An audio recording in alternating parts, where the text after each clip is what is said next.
I'm just a regular 25-year-old named Claire. I worked hard to graduate college and land my first job as an elementary school teacher. It's not a high-paying gig, but I love working with kids, so it's worth it.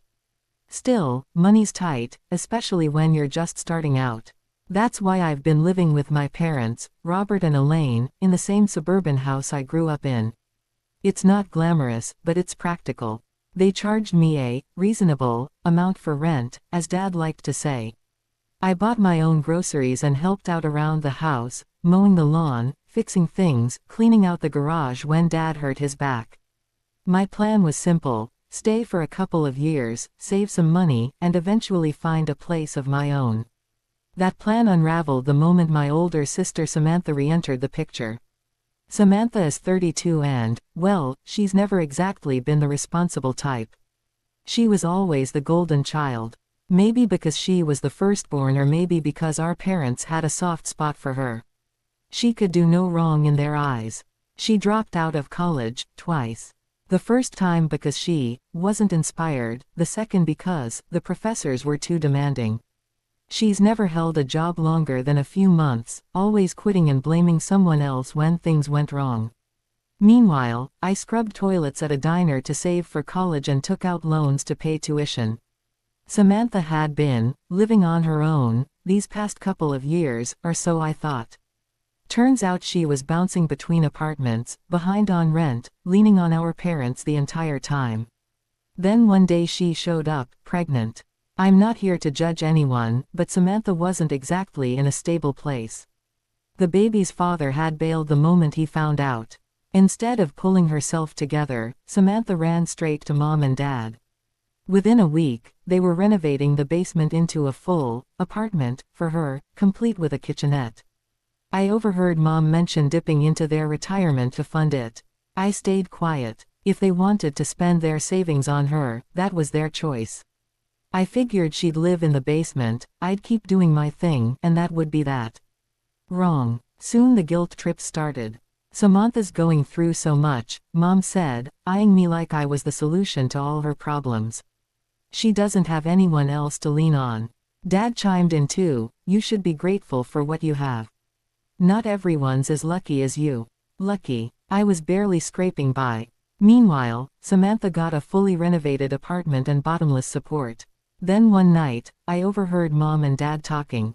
She's going to need a lot of help once the baby comes, Mom said. Of course, Dad replied. We'll all pitch in. All? She asked. You, me, and Claire, he said like it was obvious. I nearly dropped my mug. That sinking feeling got worse fast. Samantha started showing up every day, flopping on the couch, complaining about being pregnant.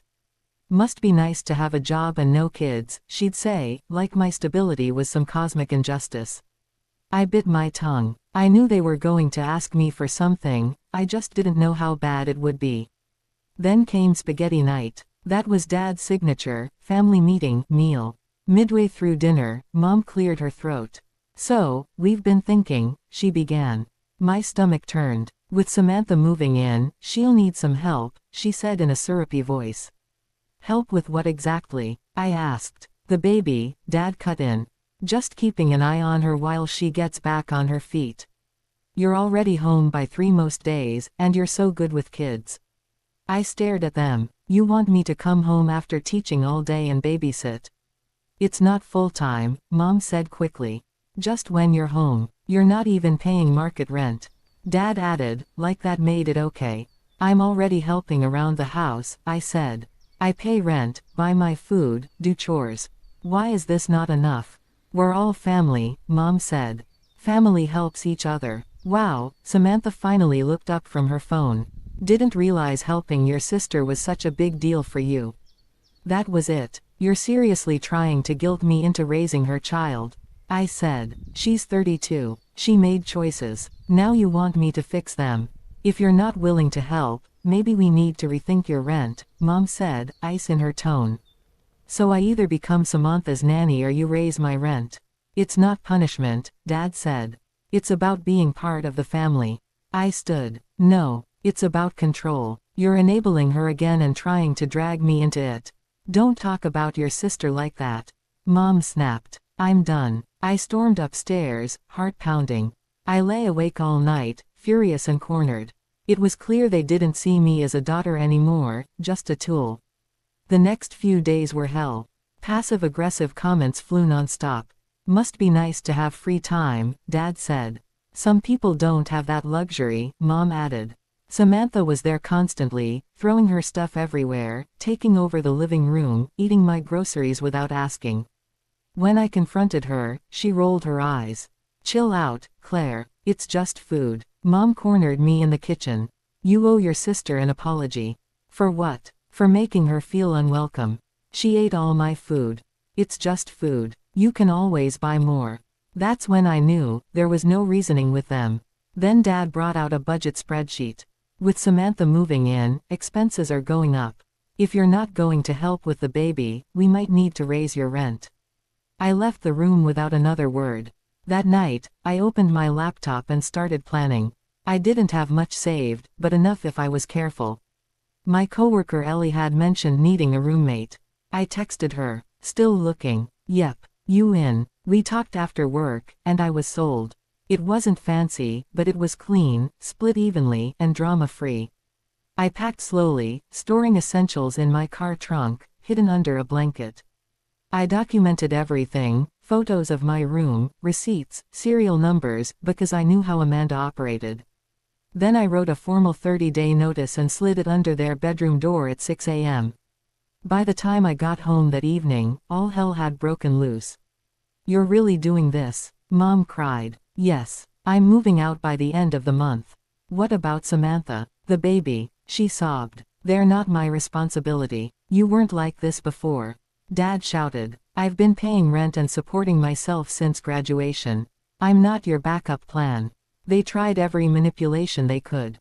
But I held firm. On moving day, I woke early and quietly loaded my car. What are you doing? Dad barked, appearing at the stairs. I told you, I'm leaving today. You're abandoning your family. I'm choosing myself. That's not the same. Mom cried again. How can you do this to your sister? Amanda emerged in her robe, sipping coffee. Don't worry, Mom, she smirked. We don't need her. Ellie arrived, and we finished loading up. Dad shouted guilt trips. Mom wailed. Amanda watched like it was a soap opera. I drove away without looking back. The peace in Ellie's apartment was instant. We unpacked, ordered takeout, and for the first time in months, I felt calm. That peace lasted 2 hours. My phone exploded, calls, texts, voicemails. Family attacking me. Amanda's social media painted her as a victim. At least my baby will know what real love looks like, one post read. Blocked. 2 weeks later, I realized I'd left some documents behind, certifications. Tax forms. I mentioned it to Ellie and Maria, another coworker. They insisted on coming with me.